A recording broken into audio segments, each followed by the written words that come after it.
새 사도신경 하겠습니다. 다 같이 새 사도신경 고백하겠습니다. 나는 전능하신 아버지 하나님, 천지의 창조주를 믿습니다. 나는 그의 유일하신 아들, 우리 주 예수 그리스도를 믿습니다. 그는 성령으로 잉태되어 처녀 마리아에게서 나시고 본디오 빌라도에게 고난을 받아 십자가에 못 박혀 죽으시고 장사된 지 사흘 만에 죽은 자 가운데서 다시 살아나셨으며 하늘에 오르시어 전능하신 아버지 하나님 우편에 앉아 계시다가 거기로부터 살아있는 자와 죽은 자를 심판하러 오십니다. 나는 성령을 믿으며 거룩한 공교회와 성도의 교제와 죄를 용서받는 것과 몸의 부활과 영생을 믿습니다. 아멘. 이 시간 다 같이 기도하겠습니다. 살아계신 하나님 아버지, 오늘 거룩한 주일 주님 앞에 나와 주일 예배로 영광 돌리게 하심을 감사합니다. 거룩하신 이름의 존귀와 찬양과 영광을 받아 주시옵소서. 하나님, 우리가 주님 앞에 정말 주님의 뜻대로 살지 못한 것을 고백합니다. 우리의 모든 죄를 용서하여 주시옵시고 주님, 우리를 긍휼히 여기사 우리의 모든 죄와 허물을 용서하여 주시옵소서. 하나님, 우리의 생각대로 살았고 우리 입술로 범죄했고 우리의 생각으로 범죄했고 우리의 행동으로 범죄한 모든 것들 주님 불쌍히 여겨 주시옵시고 예수님의 볼에 써주사 깨끗하게 도와 주시옵소서. 내가 거룩하니 너희도 거룩할지어다 말씀하셨사온데 하나님, 우리가 하나님처럼 거룩한 삶을 살 수 있도록 주님 도와 주시옵소서. 주님, 지금 전 세계는 코로나 바이러스로 인해서 많은 공포와 두려움 가운데 있습니다. 하나님, 긍휼을 베풀어 주시옵시고 하나님, 혹시 우리가 하나님 앞에 범죄했다면 주님 모든 죄를 용서하여 주시옵시고 예수님의 볼에 덮어 주시옵시고 모든 죄에서 자유를 얻을 수 있도록 도와 주시옵소서. 주님, 죄악을 향해 치닫고 있는 이 시대 하나님께서 아버지 하나님 참으로 이 모든 죄악에서 돌이키게 도와 주시옵시고 이제 거룩한 백성으로 남은 때를 살아갈 수 있도록 주님 축복하여 주시옵소서. 지금 파라과이 땅에도 주님 많은 백성들이 고난 가운데 있습니다. 긍휼히 여겨 주시옵시고 하루속히 이 코로나 바이러스가 종식되어서 이 땅이 다시 한번 자유와 또한 하나님 앞에 예배드리는 그런 정상적인 삶으로 돌아올 수 있도록 주님 축복하여 주시옵소서. 이제는 이전과 다른 삶을 살게 도와 주시옵소서. 하나님 뜻대로 살게 도와 주시옵시고 주님, 이제 하나님의 백성으로서 철저히 하나님의 백성답게 살아갈 수 있도록 우리를 붙들어 주시기 원합니다. 주님 도와 주시옵소서. 우리 힘과 의지로는 할 수 없사오니 성령 하나님 우리 가운데 역사하사 충만케 하여 주시옵시고 우리가 하나님의 뜻대로 살 수 있도록 도와 주시옵소서. 주님, 이 시대 정부를 축복합니다. 지혜롭게 주님 모든 일을 잘 대처하게 도와 주시옵시고 우리가 한인 사회 모든 동포들 주님 전부 지혜롭게 잘 행동하여서 아버지 하나님 어려움이 없게 도와 주시옵시고 아버지 하나님 참으로 많은 사람들에게 본이 되는 복된 민족 될 수 있도록 축복하여 주시옵소서. 오늘 하나님께서 주시는 생명의 또한 이 예배 주님께서 함께하여 주시옵시고 예배가 하나님 받으시는 예배가 될 수 있도록 도와 주시옵소서. 말씀 가운데 함께해 주시옵시고 깨닫는 은혜가 있게 도와 주시옵시고 주님 말씀으로 인해서 우리 삶이 변화되는 축복의 시간 될 수 있도록 도와 주시옵소서. 감사하며 예수님의 이름으로 간절히 기도합나이다. 아멘.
오늘 하나님의 말씀 역대하 7장 11절에서 18절까지 말씀을 보시겠습니다. 역대하 7장 11절에서 18절까지 말씀을 같이 한 목소리로 합독하겠습니다. 각 가정에서는 하나님의 말씀을 각각 찾아주시기 바랍니다. 역대하 7장 11절에서 18절까지 말씀입니다. 같이 합독하겠습니다. 시작. 솔로몬이 여호와의 전과 왕궁을 피력하고 무릇 그 심중에 여호와의 전과 자기의 궁궐에 어떻게 만들고자 한 것을 다 형통하게 이루니라. 밤에 여호와께서 솔로몬에게 나타나사 이르시되 내가 이미 내 기도를 듣고 이곳을 택하여 내게 제사하는 전을 삼았으니 혹 내가 하늘을 닫고 비를 내리지 아니하거나 혹 메뚜기로 토산을 먹게 하거나 혹 연병으로 내 백성 가운데 유행하게 할 때 내 이름으로 일컫는 내 백성이 그 악한 길에서 떠나 스스로 겸비하고 기도하여 내 얼굴을 구하면 내가 하늘에서 듣고 그 죄를 사하고 그 땅을 고칠지라. 이곳에서 하는 기도에 내가 눈을 들고 귀를 기울이리니 이는 내가 이미 이 전을 택하고 거룩하게 하여 내 이름으로 여기 영영이 있게 하였음이라. 내 눈과 내 마음이 항상 여기 있으리라. 내가 만일 내 앞에서 행하기를 내 아비 다윗과 같이 하여 내가 내게 명한 모든 것을 행하여 내 율례와 규례를 지키면 내가 내 나라의 위를 견고케 하되 전에 내가 내 아비 다윗과 언약하기를 이스라엘을 다스릴 자가 내게서 끊어지지 아니하리라 한 대로 하리라. 아멘. 재앙을 극복하는 성경적 원리란 제목으로 같이 말씀을 나누겠습니다. 지금 온 세계가 전 세계적으로 코로나 바이러스로 인해서 공부에 떨고 있는데 이것을 팬데믹이라고 하죠. 2개 대륙 이상에서 감염병이 유행해서 전 세계에 퍼지는 지금 이제 최고 위험 단계인 이제 6단계까지 갔다고 그러죠. 중국에 이어서 유럽이 지금 많이 확진자가 나고 있고 또 수천 명의 사망자가 발생하고 있는데, 자, 문제는 이제 중동과 아프리카, 아메리카 전 대륙에 지금 확산되면서 각 나라마다 문을 닫고 그리고 이제 경제가 굉장히 침체되고 있다는 거죠. 자, 이와 같이 인류의 안전을 위협하는 재앙이나 이 전염병 같은 이 질병은 지진도 있죠. 또 태풍, 이런 이제 자연재해들은 성경에서도 동일하게 나오고 있는데, 자, 성경에서는 이런 일반적인 이제 자연재해를 하나님께서 죄인들을 심판하는 도구로 사용하는 내용을 보게 됩니다. 우리가 잘 아는 것처럼 노아 시대에 하나님께서는 이제 사람들의 죄악이 이미 그 수위를 넘어서 홍수로 이 세상을 심판하시는 내용이 나오죠.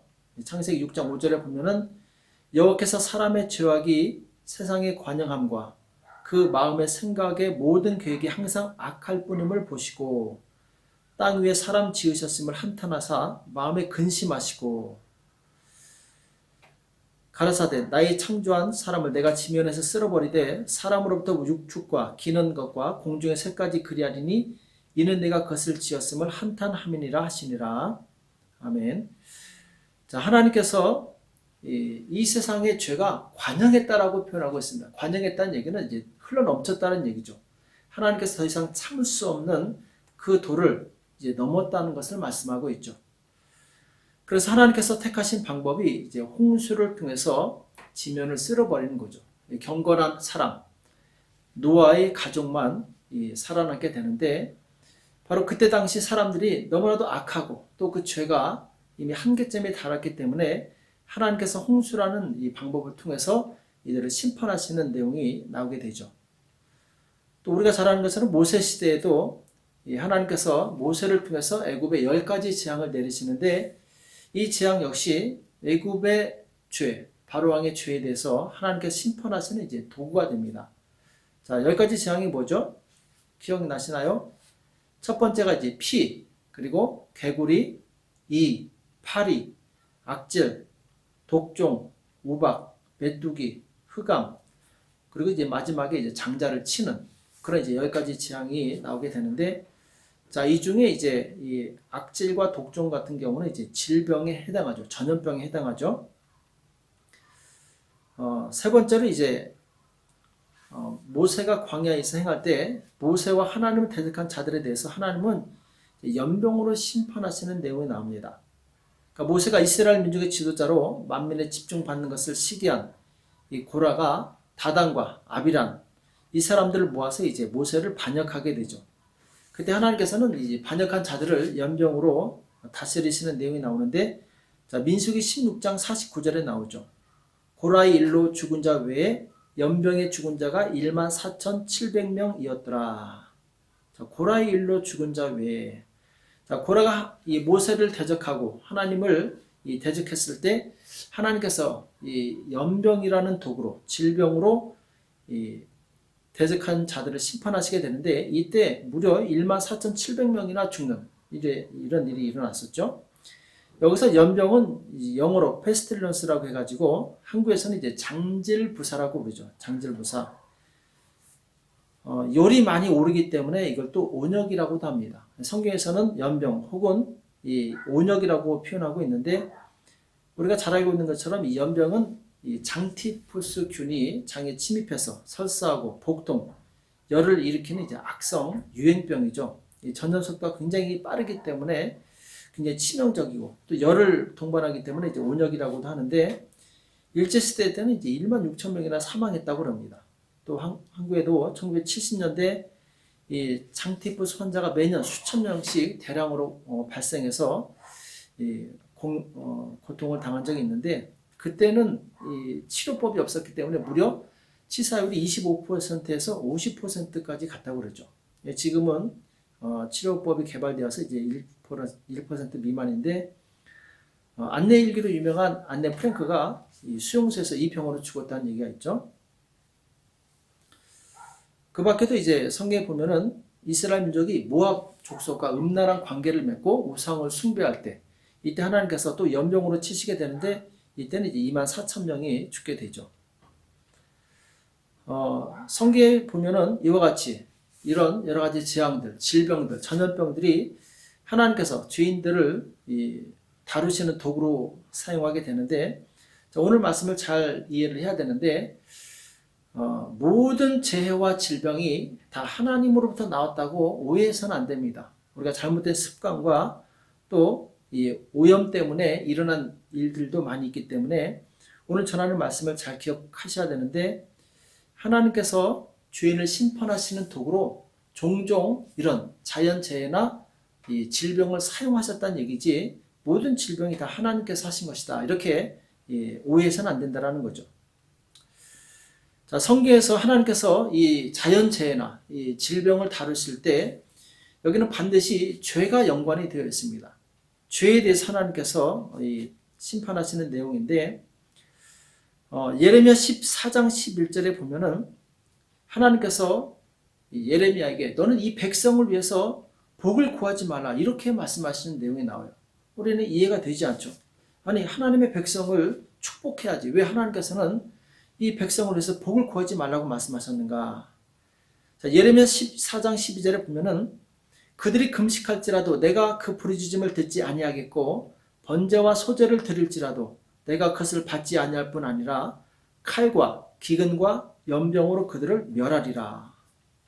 자, 여기 보면은 하나님께서 그들이 아무리 금식하고 부르짖을지라도 내가 듣지 않겠다. 그들이 아무리 제사를 드린다 할지라도 내가 받지 않겠다. 대신에 칼과 기근은 이제 가뭄이죠. 그리고 연병, 아까 말씀드린 이 페스틸런스, 장티푸스죠. 이거는 이제 하나의 전염병을 통칭하는 것으로 보시면 됩니다. 그러니까 칼과 기근과 연병으로 그들을 멸하리라. 하나님께서 이스라엘 백성을 멸하시겠다라고 말씀하시는데, 자, 왜 멸하겠다고 말씀하시냐면은 10절에 나옵니다. 여호와께서 이 백성에 대하여 말씀하시되 그들이 어그러진 길을 사랑하여 그 발을 금하지 아니하므로. 여기 보면은 하나님께서 그들의 제사를 받지도 않고 그들의 기도에도 듣지 않겠다고 말씀하시는데 왜 그러냐면은 그들이 어그러진 길을 사랑했다고 말씀하고 있어요. 어그러진 길이 뭐냐면은 바로 죄악된 길이죠.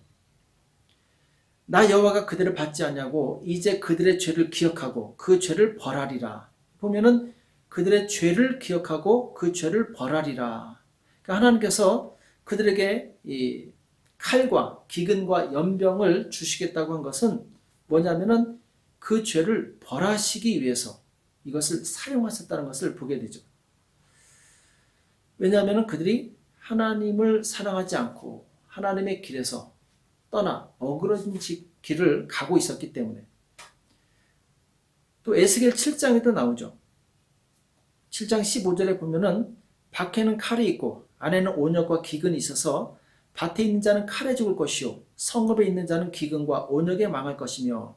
자, 여기도 하나님께서 칼과 기근과 온역으로 이 백성이 망할 것이다라고 말씀하고 있는데, 자, 왜 하나님께서 그 말씀하셨는가? 에스겔 7장 20절에 보면은 그들이 그 화려한 장식으로 인하여 교만을 품었고 또 그것으로 가증한 우상과 미운 물건을 지었은즉 내가 그것으로 그들에게 오예물이 되게 하여.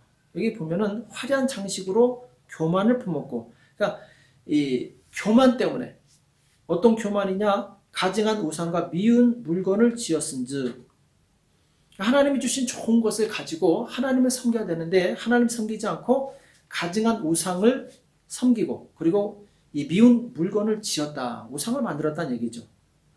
자, 그것 때문에 하나님께서 그들을 이 칼과 온역과 기근으로 이 심판하시는 내용이 나오죠. 신약 시대도 보면은 예수님께서 비유를 드실 때 마지막 전조의 그 마지막 심판의 전조로 질병과 재난을 말씀하시는데 거기가 이제 누가복음 21장 11절에 나오죠.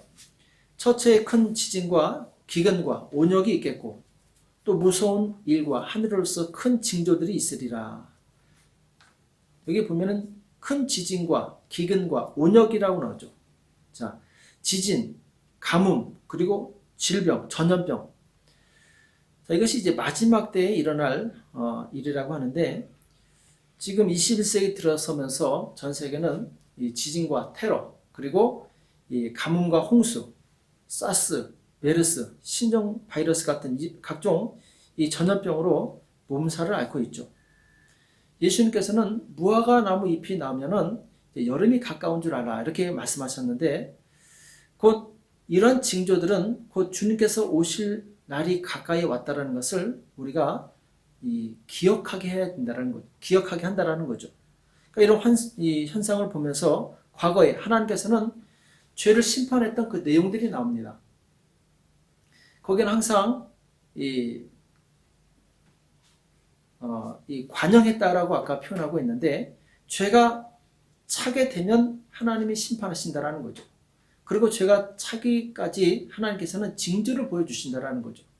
그 징조는 무엇이냐? 바로 큰 환란이 있기 때문에 지금 준비하라는 거예요. 지금 회개하라는 거죠. 그러니까 하나님께서 이런 재난과 질병을 우리에게 허락하신 이유는 무엇이냐면은 이거보다 더 큰 재난이 올 텐데 그 전에 미리 준비하라는 이 하나님의 사인이죠. 그래서 오늘 말씀에 보면은 역대하 7장 13절이죠. 혹 내가 하늘을 닫고 비를 내리지 아니하거나, 자, 기근을 말하죠. 혹 메뚜기로 토산을 먹게 하거나, 재난이죠. 혹 연병으로 내 백성 가운데 유행하게 할 때, 연병, 자, 전염병이죠. 14절에 보면 내 이름으로 일컫는 내 백성이 그 악한 길에서 떠나 스스로 겸비하고 기도하여 내 얼굴을 구하면 내가 하늘에서 듣고 그 죄를 사하고 그 땅을 고칠지라 이렇게 말씀하고 있어요. 비록 하나님께서 그들이 죄악 가운데서 바로 하나님을 버리고 하나님을 떠났을지라도 악한 길에서 떠나 겸비하고 기도하여 하나님을 구하면 하나님께서 회복시켜 주신다고 말씀하고 있죠. 자, 이런 재앙은 결국 하나님께서 악한 길을 걷고 있는 우리로 하여금 돌이키기 위한 하나의 방법이라는 거죠. 처음에는 그냥 말씀으로 하십니다. 근데 말씀으로 해서 안 들으면 어떻게 되죠? 예, 이런 고난을 통해서 이스라엘 백성이 깨닫고 하나님께 돌아오게 하는 거죠. 왜냐하면은 그 고난이 왔을 때 사람들은 자기를 돌아보게 되죠. 고난이 없이 그냥 갈 때는 아무것도 모릅니다. 그냥 잘하는 줄로 알고 있어요. 근데 문제가 생겼을 때 그 문제 때문에 자신을 돌아보게 되죠. 바로 이 하나님께서는 우리를 너무나도 사랑하시는 그 사랑이 하나님이시지만 또한 동시에 공의 하나님이십니다. 그렇기 때문에 우리가 죄악된 길로 계속 가고 있는 것을 허락하지 않는다는 거죠. 거룩하신 하나님이 우리가 동행하기 원하시는데 이 잘못된 길, 죄악된 길로 간다면 하나님께서는 동행할 수 없는 거죠. 그래서 그 사람과 동행하고 싶어서 그 사람으로 하여금 돌이키는 방법이 이런 재난과 질병이라는 거죠. 히브리서 12장 5절 이하에 보면은 또 아들들에게 권하는 것 같이 너에게 권면하신 말씀을 잊어두다. 이랬을 때 내 아들아 주의 징계하심을 경히 여기지 말라. 그의 꾸지람을 받을 때 낙심하지 말라. 자, 여기 보면 두 가지를 말씀하고 있는데 하나님께서 징계하실 때 그것을 우습게 여기지 말라는 거. 그리고 또 꾸지람을 받았을 때 너무 낙심하지 말라는 거죠. 그러니까 너무 극과 극으로 가지 말라는 말씀이죠. 주께서 그 사랑하신 자를 징계하시고 그의 받으신 아들마다 채찍질 하심이니라. 자, 채찍질 하신다는 얘기는 사랑하신다는 얘기죠. 징계하신다는 얘기는 사랑하신다라는 거죠. 사랑하기 때문에 그 아들로 하여금 그 징계를 통해서 바로 거룩함을 회복하고 하나님께 돌아오게 하는 것이 이제 하나님의 이 뜻이죠. 이어서 너희가 참음은 징계를 받기 위함이라. 하나님이 아들과 같이 너희를 대우하시나니 너희 아비가 징계하지 않는 아들이 있으리요. 자, 징계가 없다면은 정말 사랑하지 않는다라는 거죠. 사랑하는 아버지는 자식이 잘못된 길로 갔을 때 징계를 통해서 다시 돌이킨다라는 거죠. 징계는 다 받는 것이거늘 너에게 없으면 사생자요 참 아들이 아니니라. 또 우리 육체의 아버지가 우리를 징계하여도 공경하였거늘 하물며 모든 영의 아버지께 더욱 복종하여 살려 하지 않겠느냐. 자, 이런 징계의 목적은 무엇이냐? 하나님께 돌아와 하나님의 말씀에 순종하고 복종하는 삶을 사는 사람으로 변화시키기 위한 하나님의 계획이라는 거죠. 저희는 잠시 자기의 뜻대로 우리를 징계하였거니와 오직 하나님은 우리의 유익을 위하여 그의 거룩하심에 참여케 하시느니라. 우리의 유익이 된다라는 거죠. 그 징계가 결국 우리의 유익을 위해서 하나님께서 허락하신 거라는 거죠. 자, 그런데 우리에게 있어서 그 징계는 당장에는 기쁘지는 않죠. 좋지는 않죠. 물론 징계가 당시에는 즐거워 보이지 않고 슬퍼 보이나 후에 그로 말미암아 연달한 자에게는 의의 평강한 열매를 맺나니. 자, 그 당시에는 슬프지만 이 하나님 주신 연단을 잘 극복하고 회개하고 하나님께 돌아오면 그 사람에게 의의 평강한 열매가 맺는다. 이렇게 말씀하고 있죠. 자, 고속도로를 달릴 때 만약 내리막길에 커브길이 있다면 어떻게 하겠습니까? 커브길이 있다면 얼른 브레이크를 밟겠죠. 그렇지 않으면 큰 사고가 날 수 있으니까. 마찬가지입니다. 우리 인생에 죄악을 향해서 계속 달려나가고 있는데 그 죄악으로 인해서 큰 재난이 기다리고 있다면 얼른 브레이크를 밟아야 됩니다. 그것이 바로 회개고 하나님께 돌아오는 거죠. 하나님께서는 우리가 스스로 그걸 알지 못하기 때문에 이런 기근이나 재난, 온역 이런 방법을 통해서 우리를 하여금 깨닫고 바로 위기를 미리 알려주시는 거죠.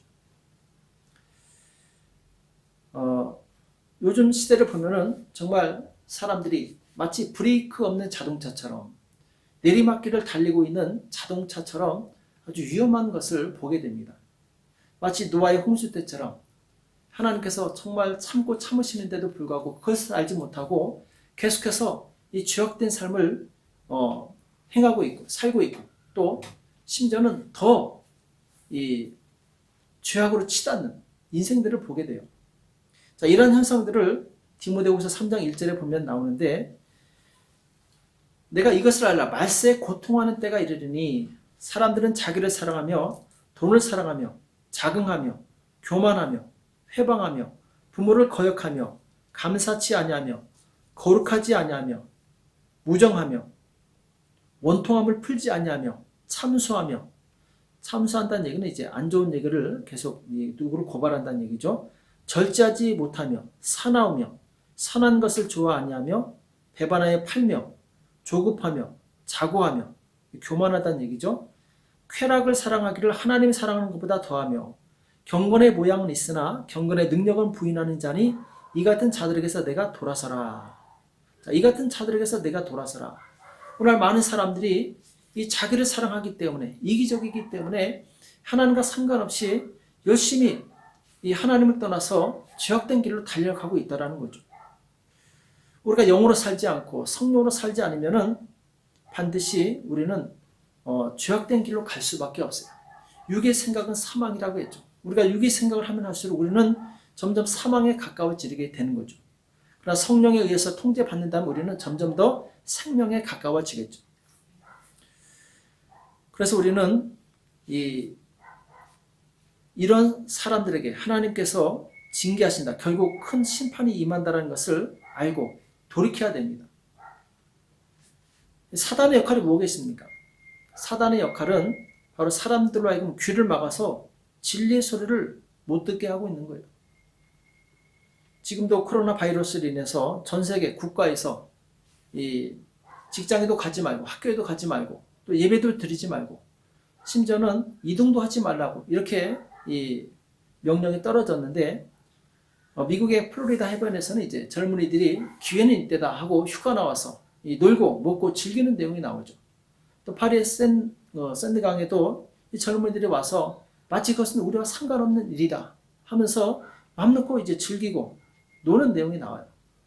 정부에서 제발 그러지 말라고. 지금은 그 상황이 아니다. 이 상황을 잘 인식해라. 경고하지만 이들은 듣지 않아요.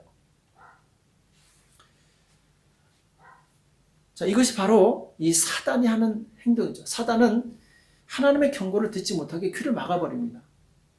귀를 막아서 못 들으면 결국 누가 손해냐? 그 사람은 손해가 된다는 거예요. 우리는 지금 이러한 이 사태를 통해서 하나님께서 우리에게 무엇을 말씀하시고자 하는가를 잘 들어야 될 줄로 믿습니다. 하늘을 나는 새가 갑자기 떨어지는 것도 하나님의 뜻이 아니면은 그것은 떨어질 수가 없다. 예수님께서 말씀하시죠. 자, 우연히 일어나는 것 같은 자연현상도 바로 하나님의 뜻 가운데 있다는 거예요. 하물며 지금 전 세계를 공포에 몰아넣고 있는 이 코로나 바이러스를 보면서 우리는 우리 스스로를 점검해 봐야 됩니다. 그리고 우리의 귀를 열어서 하나님의 음성을 들을 수 있어야 돼요. 하나님께서 우리에게 무엇을 원하시는가? 이것이 바로 우리에겐 우리의 축복이 될 수 있어요. 왜? 경고를 미리 들을 수 있다는 얘기는 그것을 피할 수 있다는 것을 의미합니다. 자, 노아의 홍수 때 하나님은 무려 100년이라는 세월을 말씀하셨어요. 홍수로 인해서 이 세상을 심판할 것이다. 자, 그러나 많은 사람들이 노아의 말을 듣지 않죠. 무시합니다. 그러다가 결국 홍수에 몰살당해요. 자, 이미 홍수로 세상을 심판하시고자 하는 것은 하나님의 결정되어 있는 바예요. 자, 그런데 그 사이에 100년이라는 기간 동안 하나님께서는 바로 그래도 이 죄인들을 구원하시고자 경고하시고 말씀하신다라는 거예요. 이것도 듣지 않는다면 그 사람은 어쩔 수 없는 거죠. 이 광야에서 모세를 대적한 고라와 다단과 아비람, 이들이 이 멸망당할 때도 모세가 경고합니다. 그 주변에 있는 사람들 다 빨리 떠나라고, 저 사람과 같이 있지 말라고 경고하죠. 근데 그 말을 무시하고 같이 있던 사람들은 땅이 갈라질 때 같이 함께 이 산채로 옹비에 떨어지게 돼요. 그러나 그 음성을 듣고 들어와서 얼른 이 고라 일당을 떠난 사람들은 목숨을 건지게 되죠. 자, 이스라엘도 그 하나님의 백성이 왜 아수르하고 바벨론이라는 이방 민족에게 멸망을 당했는가? 자, 하나님께서 더 이상 이 결정적인 사건은 이제 므낫세 사건입니다. 유다의 므낫세 왕이 50년간 통치하면서 유다를 완전히 우상 숭배의 소굴로 만들어놔요. 하나님께서 더 이상 참을 수 없는, 견딜 수 없는 그 죄의 막바지까지 갑니다. 그래서 하나님께서는 안 되겠다. 이스라엘 민족을 멸망시켜야 되겠다. 그래서 이제 멸망시키기로 작정을 합니다. 그리고 나서 이스라엘 백성에게 빨리 돌이키라고. 그러면은 그것이 최소화될 수 있다. 선지자들을 부지런히 보내죠. 자, 예레미야 선지자가 그때 활동했는데, 예레미야 선지자는 유다의 마지막에 활동했던 선지자죠. 그때 이 바벨론에게 빨리 항복하라고 얘기해요. 그러니까 이스라엘 민족이 아니 너 매국노 아니냐? 왜 하나님의 백성이 하나님께서 지켜주시는데 왜 바벨론에게 항복하라고 그러냐? 이미 너희의 심판은 결정되어 있다. 그러나 이 항복함으로 인해서 최소한의 너희 생명은 부지할 수 있다. 나라는 없어지지만 최소한 너희가 인간적인 대우는 받을 수 있을 것이다. 근데 이들은 듣지 않죠. 애굽하고 계속 관계를 맺다가 결국 전쟁이 나서 애굽은 도와주지도 않고 바벨론에서 멸망당하는데, 시드기야 왕은 자기가 본 앞에서 두 아들이 죽고 두 눈이 뽑혀서 이 바벨론의 포로로 끌려가게 되죠. 그리고 많은 고관들과 그리고 많은 귀족들, 왕족들이 다 목에 쇠사슬을 메고 끌려가고 아주 혹독한 그런 고통을 당하게 돼요. 하나님께서는 자기 백성이기 때문에 멸망을, 심판을 결정하셨다 할지라도 그 고통을 최대한 줄여주시기 위해서 계속 선자들을 보내서 경고하셨어요. 근데 이들이 듣지 않게 되죠. 이 세상의 멸망은 이미 결정되어 있습니다. 예수 그리스도께서 다시 오실 거라는 것은 결정되어 있는 거예요. 이걸 우리가 바꿀 수 없어요. 그러나 중요한 것은 이 결정되어 있는 그 사이에 이 기간이 하나님께서 우리에게 주신 기회라는 거예요. 구원받을 수 있는 기회라는 거죠. 이때 하나님께 나가서 회개하고 그리고 하나님의 긍휼을 구하면 우리는 구원을 받을 수 있어요. 그리고 하나님께서 말로 해서 안 되니까 이와 같은 이제 재난들, 어떤 천재지변이나 지진이라든지 어떤 전염병이라든지 혹은 테러라든지 여러 가지 현상들을 통해서 사람들에게 자극을 주는 거예요. 지금처럼 죽음에 대해서 가깝게 생각한 적이 언제가 있었겠습니까? 코로나 바이러스를 통해서 이렇게 빨리 사람이 죽을 수도 있구나. 이것을 보면서 우리는 큰 충격을 받게 돼요. 죽음과 우리 사이는 결코 멀지 않다는 것을 깨닫게 됩니다. 우리는 구원 받았습니까? 지금 내가 당장 죽는다 할지라도 바로 청구할 수 있는 구원의 확신이 있습니까? 이것이 중요한 거예요. 어차피 이 세상은 바로 멸망하게 될 장망성이라고 그러죠. 예수님께서 오시면 이 세상은 모두 불에 타서 없어진다고 말씀하고 있어요. 그리고 새 하늘과 새 땅이 우리를 기다리고 있다고 말씀하고 있습니다. 우리는 그 나라가 본향이요, 그 나라에 들어가기를 힘써야 돼요. 그래서 이 땅에서 우리 자신이 구원의 확신을 가질 뿐만 아니라 구원의 확신이 없는 사람들, 죽음의 공포 속에서 정말 두려워하는 자들에게 복음을 전해서 그들로 하여금 살아계신 하나님께로 돌아오게 하는 것입니다. 이것이 우리의 사명이에요. 이것만 해도 우리는 시간이 없어요. 우리 삶이 너무나도 짧습니다. 복음을 증거하기에도 너무 짧은 인생이에요. 우리가 서로 싸우고 서로 치고받고 있다면 하나님께는 정말 안타까운 일이겠죠. 우리는 하나님께서 주신 이 기회에 하나님께 다시 나아가는 그런 이 성도가 되기를 축복합니다. 오늘 하나님께서는 자기 백성을 회복하시는 방법에 대해서 말씀하고 있는데, 바로 먼저는 하나님께 나가서 기도하라는 거예요. 기도하는데 무엇을 먼저 기도해야 되느냐? 회개를 먼저 해야 된다는 거죠. 사실 우리는 알지 못하고 그리고 내가 옳다고 생각했는데 알고 보면은 이것이 하나님을 거스르는 일들이 얼마나 많이 있었는지 몰라요. 모르고 그냥 살아가죠. 이 빨래할 때 보면은 겉으로는 모르는데 이 빨래하다 보면은 이 옷이 이렇게 더러웠구나, 이걸 알게 됩니다. 마찬가지로 우리는 성경을 통해서 우리 자신을 돌아볼 줄 알아야 됩니다. 성경을 통해서 우리는 바로 우리 안에 있는 하나님의 뜻에서 한참 벗어난 우리 자신을 보게 돼요. 그래서 요한일서 1장 8절에 보면은 만일 우리가 죄 없다면 스스로 속이고 또 진리가 우리 속에 있지 아니할 것이요. 난 죄 없다 하면은 그 사람은 거짓말장이라는 거예요. 성경에서는 우리가 스스로 이 자신을 속이는 자라고 말씀하고 있어요. 우리는 죄 없는 사람이 아무도 없습니다. 모두가 죄인이에요. 단지 누가 그걸 깨닫느냐, 이것이 중요한 거죠. 만일 우리가 우리 죄를 자백하면 저는 미쁘시고 의로우사 우리 죄를 사하시며 모든 불의에서 우리를 깨끗게 하실 것이요. 자, 우리 죄를 자백하면 하나님은 미쁘시고 의로우사 우리 죄를 사하신다고 말씀하고 있어요. 이 말은 우리가 우리 죄를 자백하지 않으면 하나님은 역시 죄를 사하지 않는다라는 거죠. 그리고 우리를 모든 불에서 깨끗하게 하지 않을 거라는 거죠. 그럼 죄가 있다면 그 죄는 반드시 하나님의 공의에 의해서 심판을 받게 돼 있죠.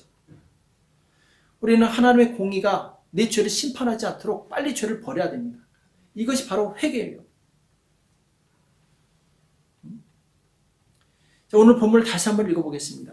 7장 13절에 보면은 혹 내가 하늘을 닫고 비를 내리지 아니하거나 혹 메뚜기로 토산을 먹게 하거나 혹 연병으로 내 백성 가운데 유행하게 할 때에, 자, 하나님께서 이 자연재 비를 내리지 않아요. 가뭄이죠. 메뚜기 떼로 토산을 먹게 하거나 혹은 연병으로 내 백성 가운데 유행하게 할 때에, 자, 이 말은 뭐냐?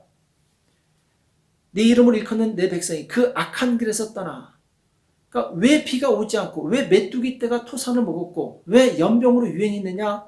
악한 길에서 있었기 때문에, 이스라엘 백성 악한 길에서 있었기 때문에 그 길에서 빨리 벗어나라고 하나님께서 이런 재앙을 허락하셨다는 거죠. 깨닫고 재앙에서 떠나 스스로 겸비하고 기도하여 하나님의 얼굴을 구하는 그 사람에게 하나님께서 죄를 사해 주시고 마침내 그 땅을 고쳐주신다라고 말씀하고 있죠. 이곳에 사는 기도에 내가 눈을 들고 귀를 기울이며, 자, 지금 우리가 하나님께 정말 우리 죄를 자백하고 눈을 들어 기도할 때 하나님께서는 귀를 기울여 들으신다라는 거예요. 이는 내가 이미 이전을 택하고 거룩하게 하여 내 이름으로 여기 영영이 있게 하였습니다. 내 눈과 내 마음이 항상 여기 있느니라. 하나님께서는 하나님의 성전에 항상 그분의 눈과 마음이 있다라는 거예요. 하나님의 백성에게 그분의 눈과 마음이 있다라는 거예요. 그 사랑하는 백성이 죄로 인해서 오염되지 않고 죄로 인해서 멸망당하지 않도록 하나님께서는 그들을 항상 보고 계시다라는 거예요. 만약 문제가 있으면은 얼른 그것을 처리하도록 도와주시는 분이시라는 거죠. 하나님의 관심이 어디 있겠습니까? 사실 하나님은 우리가 이 땅에서 성공하고 부귀영화를 누리고, 물론 이것도 기뻐하시겠죠. 그러나 그보다 더 중요한 것이 있다면 그것은 바로 우리의 거룩함이에요. 하나님과 같은 마음을 갖는 자, 하나님의 형상을 회복한 자, 예수 그리스도의 모습으로 변화된 사람, 이 사람을 하나님은 찾으신다라는 거죠. 자, 그래서 우리가 회개하고 죄를 버리고 그 다음에 뭐 해야 됩니까? 그 다음에는 말씀에 순종하는 삶을 지속적으로 살아가는 거겠죠. 지속적으로. 오늘 17절에 보면 내가 만일 내 앞에서 행하기를 내 아비 다윗과 같이 하여 내가 내게 명한 모든 것을 행하여 내 율례와 규례를 지키면, 솔로몬 왕을 축복하시기, 계속해서 축복하시고자 하는 그 기준이 있습니다. 뭐냐면은 내 율례와 규례를 지키면 내가 내 나라 위를 견고하게 하되 전에 내가 내 아비 다윗과 언약하기를 이스라엘을 다스릴 자가 내게서 끊어지지 아니하리라 한 대로 하리라.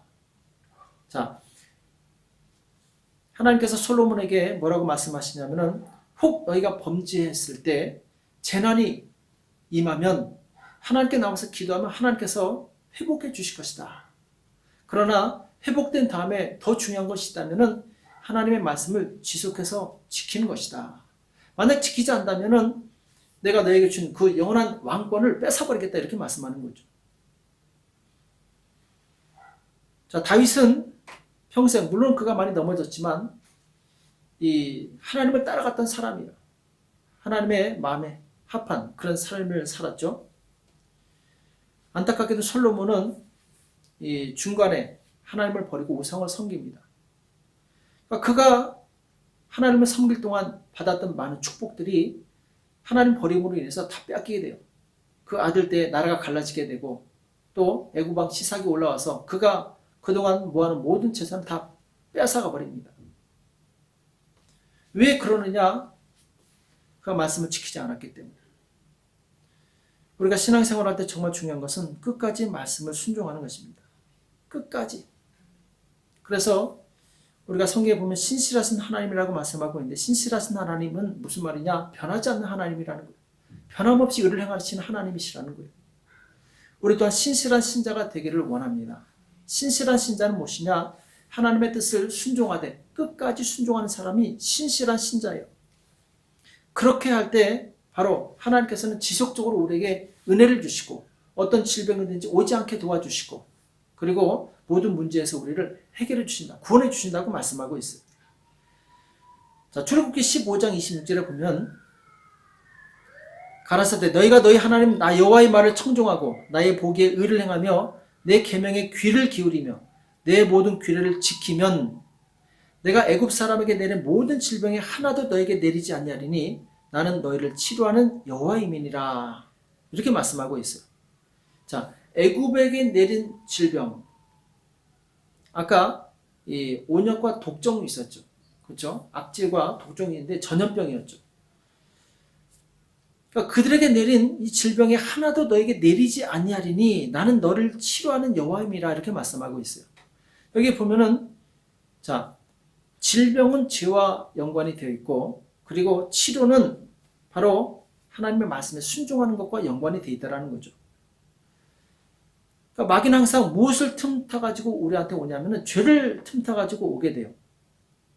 그러나 우리가 하나님의 말씀에 지속적으로 순종하게 되면 죄가 없으니까 마귀가 틈탈 수 있는 이 거리가 없는 거죠. 그래서 우리가 지속적으로 말씀에 순종할 때 마귀는 우리를 건드리지 못합니다. 우리 삶을 파괴하지 못해요. 우리가 어떤 질병이나 재난도 가져오지 않아요.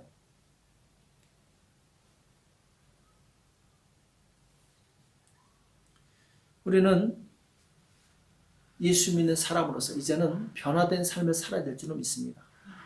삶의 변화가 진정한 변화예요.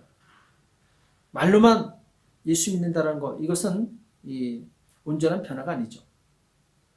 사도 바울도 예수 믿기 전까지는 예수 믿는 사람들을 핍박하고 그리고 굉장히 포악한 사람이었어요. 그러나 예수 믿고 나서 바로 복음을 전하는 사람으로 그리고 정말 온유하고 겸손한 사람으로 변화되게 되죠. 제가 얼마 전에 창세기 49장을 읽으면서 한 가지 연결되는 말씀을 깨달았는데 창세기 49장 27절에 보면은 야곱이 12아들을 축복하는 내용이 나오죠. 그 중에 이제 막내 베냐민에 대해서 축복하는데 이렇게 얘기를 해요. 베냐민은 물어뜯는 일이라 아침에는 빼앗은 것을 먹고 저녁에는 움킨 것을 나누리로다 이렇게 말씀하고 있어요. 자, 공교롭게도 바울은 베냐민 지파죠. 그렇죠? 베냐민은 물어뜯는 일이라 아주 포악하죠. 아침에는 빼앗은 것을 먹고 이기적이죠. 남의 것을 빼앗죠. 자, 근데 저녁에는 움킨 것을 나누리로다 이렇게 말씀하고 있어요. 변화된 거죠.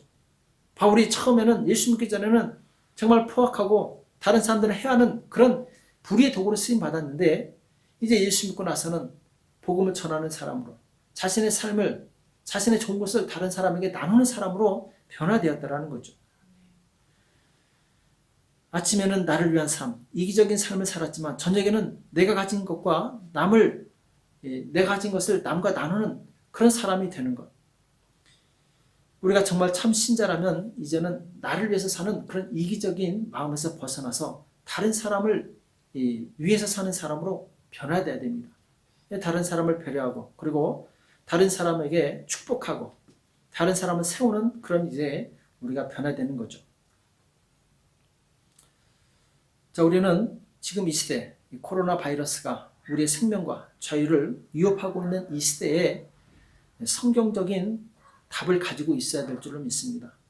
오늘 말씀이 바로 그런 답이라고 저는 믿고 있는데, 자, 오늘 말씀을 정리하면은 첫 번째, 우리는 먼저 하나님 앞에서 회개하는 그런 마음을 가져야 될 줄로 믿습니다. 그동안 하나님을 믿는다고 하면서 하나님의 말씀을 듣지도 않고 또 순종하지도 않고 하나님의 뜻이 아니라 내 뜻대로 살았다면은 이제는 하나님의 뜻이 무엇인가 깊이 생각하는 그런 성도가 되었으면 좋겠습니다.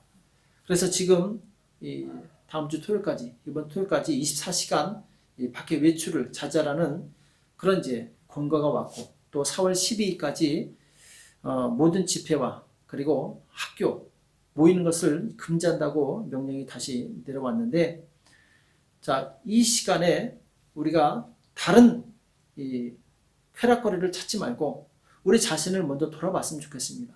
성경을 많이 보면서 바로 성경을 통해서 내가 그동안 놓치고 있었던 것, 성경을 보면서 내가 그동안 하나님 앞에 정말 잘한다고 했지만 하나님께서 정말 기뻐하시는 삶을 살고 있었는가를 스스로 점검하시기 바랍니다. 또 두 번째는 이제 점검하다가 이 문제가 나온다면, 죄악이 발견된다면 그때 이제 하나님 앞에 나가서 겸손히 무릎 꿇고 기도를 해야 되겠죠. 그래서 오늘 말씀처럼 하나님 앞에 나가 죄를 고백하고 그리고 하나님의 긍휼을 구하면 하나님은 그 죄를 용서하시고 그리고 치료하시는 것을 경험하게 됩니다. 하나님께서 가장 기뻐하시는 것은 바로 회개하는 자예요. 죄를 버리는 사람이죠. 그렇죠? 그리고 하나님 앞에 나가서 기도했다면 이제는 결단하시기 바랍니다. 이제 하나님의 말씀대로 살리라. 내가 하나님 말씀에 순종하는 삶을 살리라.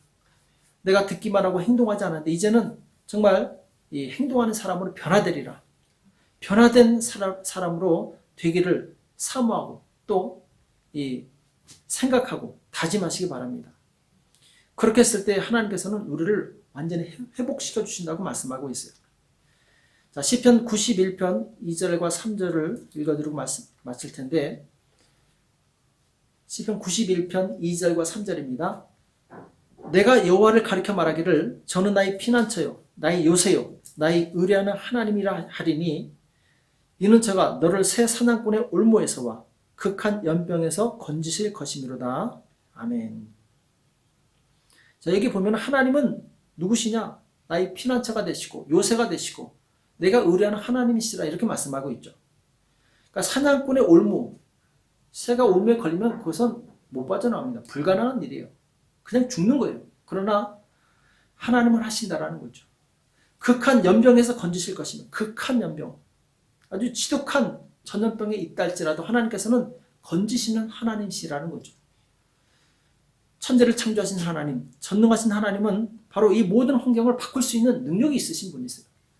그리고 그 하나님께서는 다시 우리가 회개하고 주님께 돌아왔을 때 주님께서 예비하신 놀라운 축복을 예비하신 하나님이시라는 거예요. 오늘 아무리 이 무서운 바이러스가 세상을 공격하고 나를 두렵게 한다 할지라도 하나님 앞에 나가서 겸손히 기도하시기 바랍니다. 우리는 이 신종 바이러스를 두려워하기보다 더 두려워할 것은 바로 하나님의 말씀대로 살지 못한 이 죄악된 내 인생을 더 두려워해야 될 줄로 믿습니다. 그래서 하나님 앞에 내 죄를 회개하고 그리고 하나님 앞에 내 삶을 완전히 드렸을 때 하나님께서는 바로 우리를 회복시켜 주시고 하나님의 뜻 가운데로 인도해 주실 줄 믿습니다. 그리고 이 모든 어려움에서 우리를 건져 주실 줄 믿습니다. 기도하겠습니다. 하나님, 오늘 우리에게 말씀하여 주심을 감사합니다. 하나님, 우리는 정말 어려운 시기에 살고 있습니다. 코로나 바이러스로 인해서 전 세계 많은 사람들이 공포와 불안 가운데 있고 또 많은 사람들이 죽음 가운데 있습니다. 하나님, 저희들을 긍휼히 여겨 주십시고 지금 있는 이 공포가 하나님 말씀에 불순종한 그 죄악에 대한 공포로 바뀌게 도와 주십시고 이제 하나님 앞에 우리 자신을 내려놓고 우리의 죄를 회개하고 다시 거룩한 백성으로 돌이킬 수 있도록 축복하여 주시옵소서. 그래서 이 위기가 위기로 끝나는 것이 아니라 기회가 되어서 하나님의 백성으로 거듭나는 새로운 사람으로 변화된 사람으로 변화될 수 있도록 하나님 인도하여 주시옵소서. 아버지, 고통받고 있는 많은 백성들을 불쌍히 여겨 주시옵시고 저들을 위기에서 건져 주시옵시고 아버지 하나님 속히 이 상황이 종료되어서 다시 하나님께 예배드리며 마음껏 하나님을 찬양할 수 있는 날이 올 수 있도록 도와주시옵소서. 감사하며 예수님의 이름으로 간절히 기도합나이다. 아멘. 이 시간 우리 348장 찬송하시면서 준비하신 예물을 하나님께 드리시겠습니다. 예물은 모아놨다가 나중에 예배가 정상화되었을 때 그때 한꺼번에 내주시기 바랍니다.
잠깐 광고의 말씀을 드리겠습니다. 파라과이 정부의 방침에 따라서 저희 교회도 4월 12일까지 교회에서 모이지 않고 각 가정에서 온라인 예배를 드리는 것으로 하겠습니다. 헌금은 각 예배마다 따로 구별해서 보관해 주시기 바랍니다.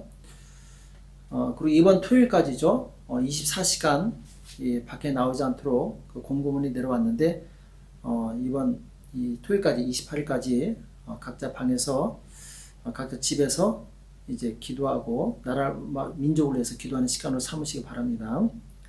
이 시간 헌금을 위해서 기도하겠습니다. 하나님 감사합니다. 하나님 앞에 나올 때 마음과 뜻을 모아 정성껏 드린 예물들이 있습니다. 하나님 기억하여 주시옵시고 하나님 다시 예배가 정상화될 때까지 하나님 우리가 정말 주님 앞에 기도하게 도와주시옵시고 이 시대 정말 다시 한번 우리의 기도의 영생이 살아나는 그런 기회를 삼을 수 있도록 우리를 도와주시옵소서. 이 예물을 통해서 하나님 나라 확장되게 도와주옵시고 아버지 하나님 우리로 하여금 풍성히 부으셔서 더 많은 일을 할 수 있도록 하나님께서 은혜와 긍휼을 베풀어 주시옵소서. 감사하며 예수님의 이름으로 간절히 기도합나이다. 아멘. 이제는 우리 주 예수 그리스도의 은혜와 하나님 아버지 극진하신 사랑하심과 성령님의 교통 역사 인도하심이 진실로 하나님 앞에 정말 모든 죄를 자백하고 다시 회복되어서 하나님의 얼굴을 구하는 복된 성도들 머리 위에 교회 위에 이제로부터 영토록 함께 있을지어다. 아멘.